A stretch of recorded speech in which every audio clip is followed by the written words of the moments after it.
Hey guys! Welcome back to my channel again. At ito na nga, sa wakas dumating na tong order ko na side mirror para sa KTM Duke.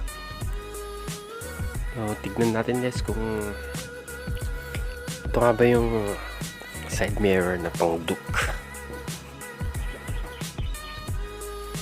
In-order ko to from Cavite.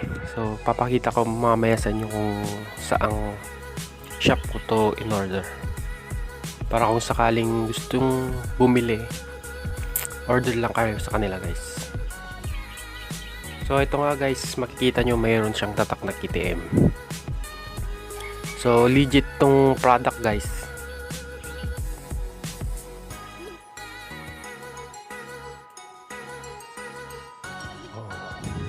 Bagay na bagay ito ngayon sa beta natin. At siguro magmukhang Duke talaga yung motor ko.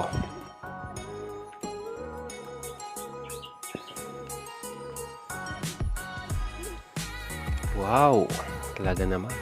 So maya lang ikakabit ko na to.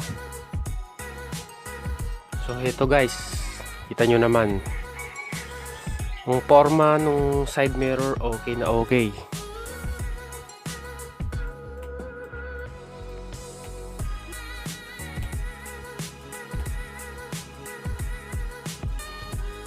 At dito ko nga pala to in order guys sa Andres Motor Parts. At ang katransaction ko dito ay si Miss Joanna Marie, very accommodating at sumasagot sa lahat ng mga tanong.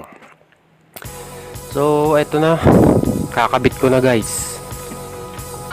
So stay tuned lang kayo, manood hanggang huli, so, para makita natin yung forma ng motor.